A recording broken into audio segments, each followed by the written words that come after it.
How are you guys doing? Today is Thursday, March 3rd, 2022. I'm James Sims, and for this episode of The Elite, I'm going to do an elite individual profile on Jayson Tatum Sr. The elite starting small forward for the Boston Celtics turns 24 today, and my intention with this episode, just like with my others, is of course to use this episode and use his stats and his figures, and of course a lot of the context from his career to get a sense of how he was able to impact his teams and his organizations, both on a micro level, game in, game out, season in, season out, establishing himself as one of the best players in a sport where you have hundreds of thousands competing for a finite amount of spots. Not only doing that, but doing so at an elite level. And of course, I'm going to zoom out and look at how he's been able to impact the teams that he's been on, showing that when it's all said and done, Jayson Tatum may very well be a player that gets to sport a gold jacket because he's most definitely on that pace. If you're not familiar with Jayson Tatum, he stands at about 6'8", 210 pounds. I would say the best thing about Jayson Tatum is that he's very shifty. He understands the mind games of at least like the one-on-one, of the art of the one-on-one. He studied Kobe's game religiously, considering we're all about the same age.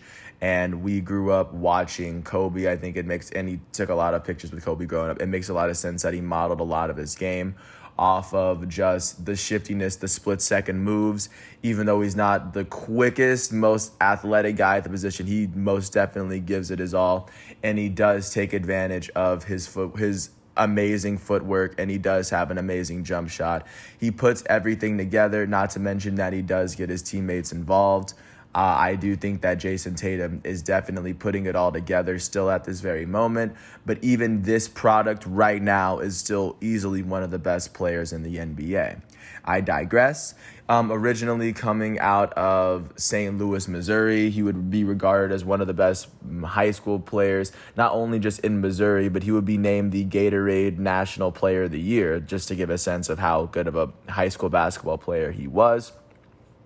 He would go on to be recruited to play 1 year of college basketball at Duke because, of course, he's a part of the one-and-done era. He was one of the very many basketball players, one-and-dones, that got to play for Coach K, who's going to be coaching his last game this Sunday or this Saturday, this weekend. But Jayson Tatum, as a freshman, would go on to start 27 of the 29 games he played for a Duke team that would finish with a 28-9 record, making it all the way to the tournament. They would end up losing in the second round. Tatum would come in a little bit late, as he did have to come in with a foot injury. And this is when he came in with his best friend, Harry Giles, who was the top recruit at the time. But Harry Giles was dealing with a lot of injuries. He had 3 ACL tears, through at least up in that point at Duke.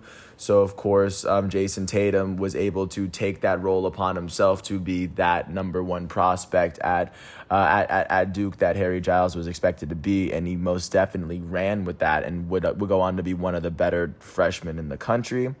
In his lone season as a sophomore, Jayson Tatum would go on to average about 33.5 minutes that season.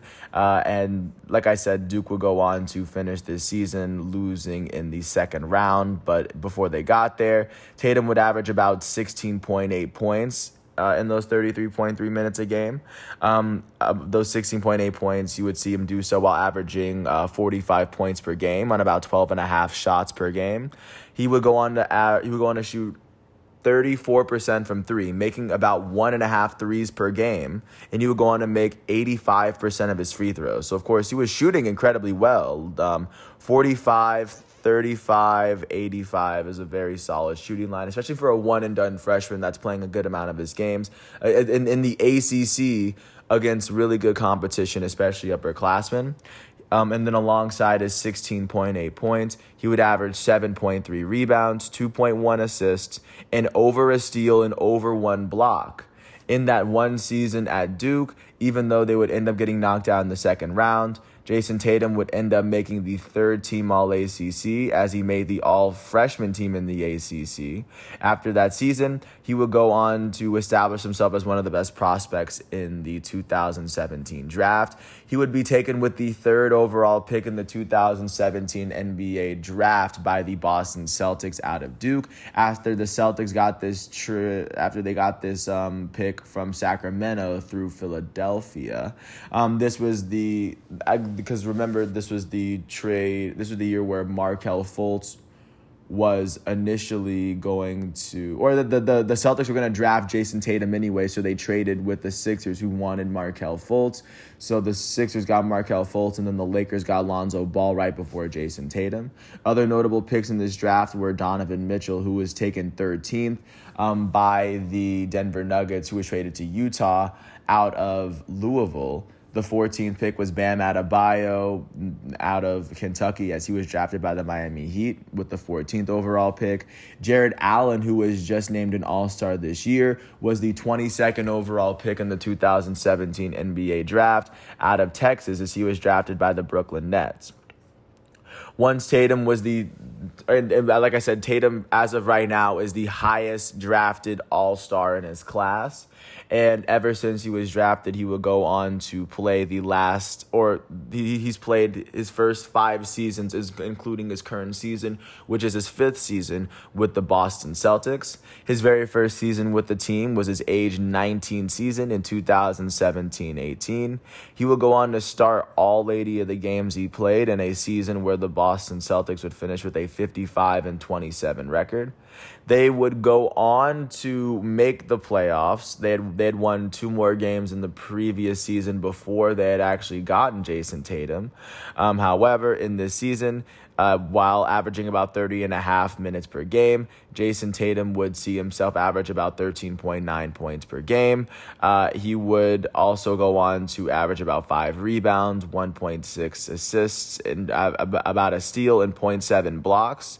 He would do all this while shooting 47.5% from the field, 43% from 3 with more than 1 made 3 per game, and he would do this while shooting about 83% from the free throw line, all this while being a teenager in the NBA against grown competition. Following that first season, many people would start to take Jayson Tatum seriously, even though Jayson Tatum would have to, earn his role a little bit more because there were more tenured players on the Boston Celtics this season. But in the 2017-18 season, the Celtics would end up going to face off against the Bucks in the first round. They ended up beating the Bucks in 7. They ended up going to the conference semifinals, where they would end up beating the Philadelphia 76ers in 5. And then they would end up losing to the Cleveland Cavaliers in the conference finals before the Cavaliers ended up losing in the NBA finals to the Golden State Warriors for the second time before LeBron left. But this would be the season where Kyrie Irving had joined the team, but then Kyrie would end up getting hurt. But the Boston Celtics as a team would take it upon their own to really surge through the playoffs, as Jayson Tatum, being the youngest player of that unit, really took it upon himself, as he was drafted the year after Jaylen Brown, as he and Jaylen Brown were the young guns on this team. But of course, following this season, many people did start to take Jayson Tatum seriously, and that was just his first year of being a starter. His second year of being a starter was his age 20 season, the 2018-19 season. He would start all 79 of the games he played in a season where the Celtics finished with a 49-33 record. They would finish with the 4th best record in the East, as they had 6 less wins than the previous year, but nonetheless, the playoffs are the playoffs. That year, Jayson Tatum would average about maybe half a minute more per game. He would see his points per game jump up from 13.9 to 15.7 points per game, all while taking 3 more shots a game. He would shoot 45% from the field. He shot 37% from 3 as he averaged about 4 threes per game for the first time. He would also go on to shoot 85% from the foul line, which would see a tick up from what he had done the year before, but it would be the second year in a row he shot at least 80. Alongside his 15.7 points per game for a playoff team, he would go on to average 6 rebounds, 2.1 assists, and 1.1 steals. And once the season came to an end. The Boston Celtics would see themselves playing in their first playoff matchup against the Pacers. They would end up sweeping the Pacers before losing in 5 in the conference semifinals to the Milwaukee Bucks. This season would end up seeing the Toronto Raptors, led by Kawhi Leonard and Nick Nurse, and others, of course, to their second championship to their first championship in their team history. And then once this season was over, Jayson Tatum would return for his very first All-Star season, which was his third season as a starter in 2019-2020. The 2019-2020 season was the season that many people remember as the season that ended in the bubble. Alas, Jayson Tatum would go on to make the All-Star game for the very first time before the bubble. In the season that itself was shortened, he would go on to start all 66 of the games he played in a season where the Boston Celtics finished with a 48-24 record. Although they had played less games than the year before, they only had one less win than the year before, a much better win percentage, as they had the third best record in the East. Jayson Tatum would see 3 more minutes per game, as he would see more star minutes, and he would really step into that limelight. He would see his points per game jump up from 15.7 to 23.4, almost averaging 8 more full points per game while taking 5 more shots a game. He was shooting the same percentage from the field. He was shooting 45% from the field on 5.5 more shots a game. So you see Jayson Tatum, of course, jumping it up in that notch. His 3-point percentage would jump up from 37% to 40%, while jumping up from 4 3-pointers a shot per game to 7. So he was averaging 3 more attempts per game, and he would go on to see his free throw percentage drop from 85.5 to 81. So he would see his free throw percentage drop about 4.5% while taking about 1.5 more free throws a game. Alas, it was the third season in a row he shot at least 80% from the foul line, which is still very impressive. And then alongside his 23 points per game, which was a big jump, he saw his rebounds jump up from 6 to 7, his assists jump up from 2 to 3, his steals went up from 1.1 to 1.4, and his blocks went from 0.7 to 0.9, as he saw himself jump up in virtually every statistical category across the board, except for free throw percentage. He would even be a 40% three-point shooter for the second time in his NBA career. He would go on to see himself be named to the All-Star team for the first time in his career, and he would go on to make the All-NBA third team in 2020. That is the only All-NBA team he has made in his career thus far. At the conclusion of the 2019-2020 season, they would go on to finish the season in the bubble itself. They would go on to sweep the 76ers in the first round 4-0. Of course, that's what a sweep is. They would go on to beat the defending champs Toronto Raptors in 7 in the conference semifinals before losing in 6 to the Miami Heat, who would go on to lose to the Los Angeles Lakers, as the Boston Celtics were a very strong team, and Jayson Tatum had, of course, risen to being the best player on that team. So, of course, that would be the year where Jayson Tatum, the star, was born. But then, of course, following that season where the NBA would start to respect him as an All-NBA player, he would return for his 4th season with the Boston Celtics, his age 22 season. And in that season, he would start all 64 of the games he played in a season where the Boston Celtics would finish with a 36-36 record. They would play as many games as the previous year in the shortened year to deal with the shortened offseason of everything that had to do with COVID. The Celtics would win 12 less games than they had won the previous year. However, Jayson Tatum would be named an All-Star for the second year in a row. While averaging about 1.5 minutes per game, he would see his points per game jump up from 23.4 to 26.4 while leading the Celtics to the playoffs. And then alongside this would be the first time he would average at least 25 points per game in his career. He did all this while shooting 46% from the field. He shot over 20, he would average over 20 field goals attempted for the first time in his career. He would go on to shoot 38% from 3, which was on par with what he was doing, which is still incredibly great for a small forward. His 4th consecutive season shooting at least 37% from three. He would go on to shoot 87% from the foul line, is 86.8% from in his fourth season. His last full season was the best free throw percentage he's put together in a season, alongside his 26.4 points, which so far is a career high for him as well. He would go on to average 7.4 rebounds, which at that point was a career high, increasing what he had done from the year before. He would increase from his 3 assists, jump up to 4.3 assists, which today is the most assists he's averaged in a season. He would also go on to average 1.2 steals, making it the fourth season in a row he's averaged at least a steal, and he would average half a block, which to this day is his career low. But considering where he was able to jump it up around the board, he will go on to, of course, be named an All-Star for the year. And after leading the Boston Celtics to the playoffs, the Celtics would end up losing in the first round to the Brooklyn Nets. And of course, this last season would see the Milwaukee Bucks end up as the eventual NBA champs. But then, this of course leads us to this current season where Jayson Tatum is currently in his age 23 year.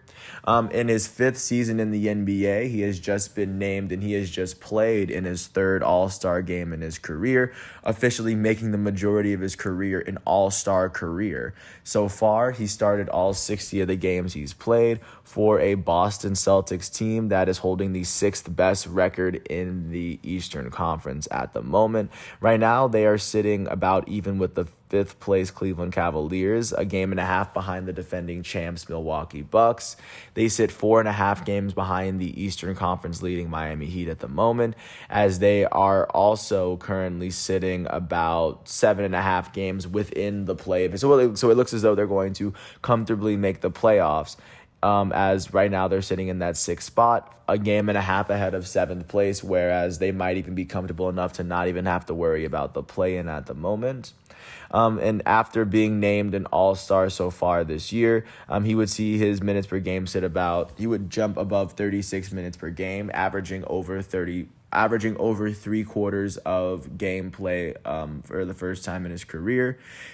He's averaging 25.9 points per game this season. This is the third season in a row he's averaged at least 23.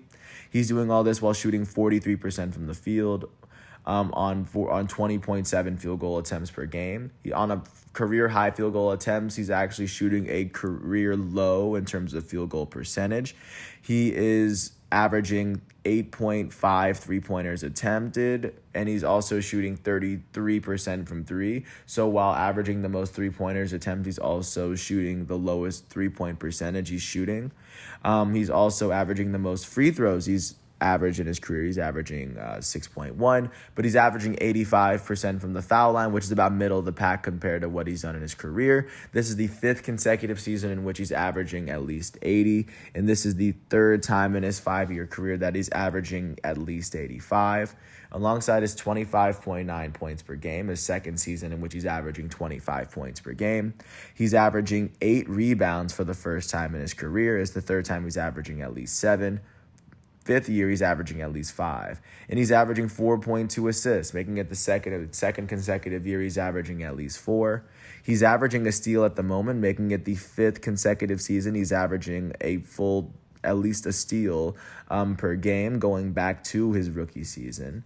And of course, the Boston Celtics are most definitely on a trajectory to make the playoffs, and Jayson Tatum is a big part of the reason that they're there.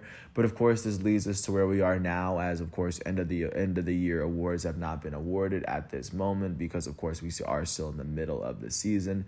But of course, with that said, I do want to thank everyone for tuning in and listening in to everything I have to say, to all 19 minutes. If you ever get a chance to watch Jayson Tatum, I would recommend doing so. He wears number 0 for the Boston Celtics, and I have no idea how much longer he's going to be with the Boston Celtics, but I do think that he does have a very promising future with just how he's projecting as one of the best players in basketball. He could go down as one of Coach K's best talents that went on to the NBA, but of course, that's the good thing about now, is like you can project, and even considering now he's turning 24, there's a good amount that he's done, and even he knows that there's a lot more left in his journey to the top, but I do believe that it's capable for him. Thanks for listening once again to all 20 minutes of this piece. I do hope all is well. I want to thank the pro and college basketball reference websites as well as the NBA and Wikipedia websites, because without their facts and figures, I wouldn't be able to do this. And I want to thank everyone once again. I do hope all is well. And I will catch you with another piece after this, because I do have 2 more individual profiles after this. Thanks for listening. I hope all is well, and peace out.